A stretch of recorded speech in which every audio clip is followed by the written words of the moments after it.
అష్టాంగ యోగము కంటిన్యూషను 2 సంతోషం. నియమములలో రెండవది సంతోషం. మన వద్ద గల సమస్త సాధనములచే సంపూర్ణముగా పురుషార్థము అనగా ప్రయత్నం అనర్చవలను. అందుకు ప్రతిఫలముగా ఏమీ లభించినను పూర్ణ సంతృప్తి చెందవలను. ఉపలబ్ధి కాని దానిని కోరుకొనవలను.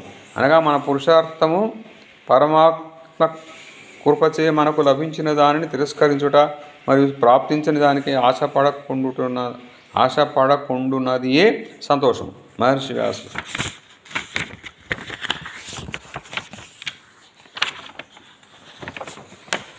సంతోషామృతతతస్థానాం యత్సుఖం శాంతశ్చేతసాం కుతస్థద్ ధనలుబ్ధానామితక్షేతక్ష దావతాం అని చెప్పినారు.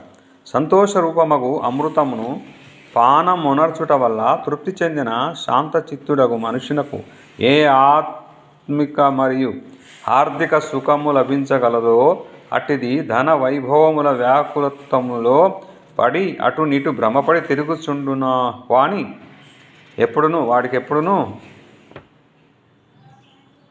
లభించదు. మరొక చోటను సంతోషమూలం హి సుఖం దుఃఖమూలం విపర్యయ అని చెప్పబడినది.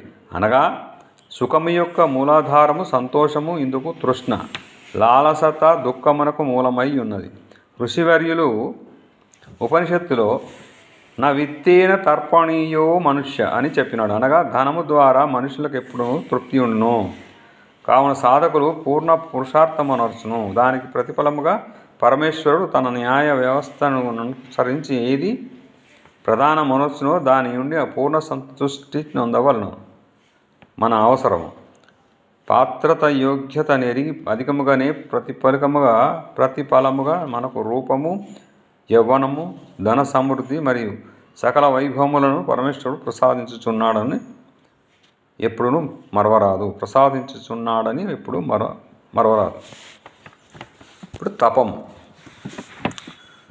మూడవది. ఇందులో నియమములలో తపమునకు అర్థము మహర్షి పతంజలి తపోద్వంద్వ సహనం, ద్వంద్వములను సహించుట అని వినర్చినారు. మన సదుద్దేశముల సిద్ధియందు ఏ కష్టములు, బాధలు, ప్రతికూలత వచ్చినను వారిని సహజముగా స్వీకరించుచు నిరంతరము విచలితులు కాకుండా తన లక్ష్యము వైపు ముందుకు సాగిపోవలెను.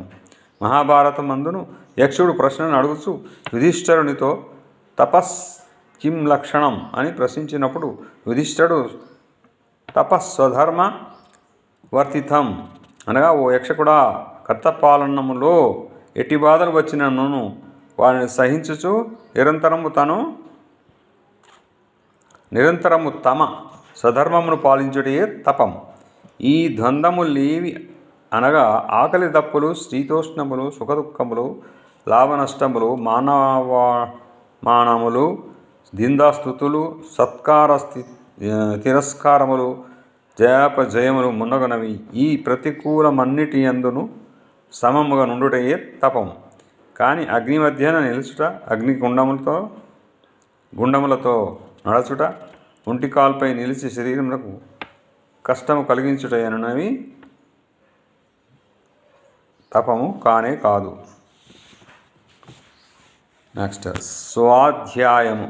మహర్షి వ్యాసులు ప్రణవాది పవిత్రాణం జపో మోక్షశాస్త్రాణం అధ్యయనం వా అనగా ప్రణవమను ఓంకార జపమొనర్చుట మరియు మోక్షము వైపునకు కొనిపోవునట్టి వేదము, ఉపనిషత్తులు, యోగాది దర్శనములు, గీతమున్నగు ఏ సత్యశాస్త్రములు గలవో వాటిని శ్రద్ధాపూర్వకంగా అధ్యయనమొనర్చుటయే స్వాధ్యాయము.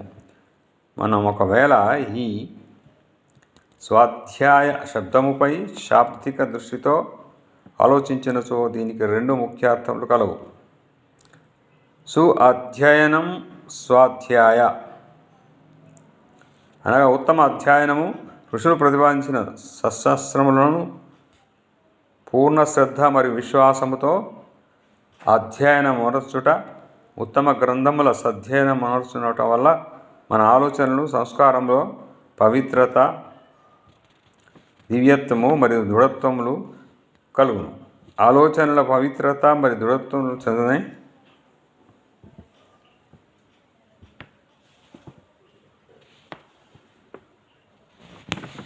ఋషులు ప్రతిపాదించిన సత్శాస్త్రములను పూర్ణశ్రద్ధ మరియు విశ్వాసంతో అధ్యయనమర్చుట, ఉత్తమ గ్రంథముల అధ్యయనమర్చుట వల్ల మన ఆలోచనలు సంస్కారంలో పవిత్రత, దివ్యత్వము మరియు దృఢత్వములు కలుగు. ఆలోచనల పవిత్రత, దృఢత్వముల చేతనే జీవితంలో సాత్వికము పనిచేర్చును. రెండవది స్వాధ్యాయమున కర్ణము, స్వాప్లస్ అధ్యయనము అనగా తనను తాను అధ్యయనం అనర్చుకొనుట, తనను తాను చదువుకుంట, తన అస్తిత్వ సంబంధంలో చింతనము, ఆలోచనము మరియు నిధిధ్యాసన మనర్చుకొనుట. అనగా నేడెవడను, నేనేమి చేయవలను, అనగా నేనేమి చేయవలను, నేనేమి చేయుచున్నాను, నా జీవితం యొక్క లక్ష్యం ఏమి, నన్ను ఎవరు పుట్టించినారు, ఎందుకు పుట్టించినారు అన్నది. ఈ ప్రకారముగా సాధకుడు జాగ్రత్తగా వివేకపూర్వకంగా ఆలోచించినచో భౌతిక విభవములలో చిక్కుకొనక ప్రణవము, ఓంకారము యొక్క జపము, ఋషి ప్రాతిపదికములకు ఆధ్యాత్మిక విద్య, పరావిద్యకు సంబంధించిన గ్రంథములను అధ్యయనం అనర్చుచు పరమేశ్వరుని సాన్నిధ్యమును పొంది సబలీకృతుడు కాగలను. నెక్స్ట్ ఇంకొకటి ఫిఫ్త్ లాస్ట్, ఈశ్వర ప్రణిధానం. మహర్షి వ్యాసుల వారు తస్మిన్ పరగురవు సర్వక్రియాణామర్పణం అనగా ఆ గురువులందరికీ గురువు పరమ గురువు పరమాత్మ యందు తమ సమస్త కర్మలను సమర్పించుట మనము పరమాత్మకు శుభకరము మరియు పవిత్ర కర్మలను మాత్రమే సమర్పించగలుగుదుము. కావున సాధకులు పూర్ణశ్రద్ధ, భక్తి మరియు సర్వత్రాణ ప్రయత్నపూర్వక పరమేశ్వరునకు సమర్పించదగిన అనగా అప్పుడు సమస్త క్రియల ధ్యేయము పరమాత్మకు సమర్పించదగినవి అగును. నిజమైన భక్తునకు నిరంతరము నాకు జీవితంలో శరీరము, మనస్సు, బుద్ధి, శక్తి, రూపము, యవనము, సమృద్ధి, ఐశ్వర్యములు, పదవి, అధికారము, గౌరవము, వైభవములు మున్నగున అన్నీను భగవంతుని నుండియే లభించినవి. అన్నీను ఆయన కృప వల్లనే కలిగినది. కావున నేను నా సమస్త శక్తుల ఉపయోగము నా ప్రియతమ ప్రభువును ప్రసన్న కొరకే అయి ఉండవలను. ఈ జీవితం అందరి సంపూర్ణ ప్రయత్నములు మరియు పురుషార్థములు నా అస్తిత్వ సహితముగా పరమాత్మకు సమర్పించేదను.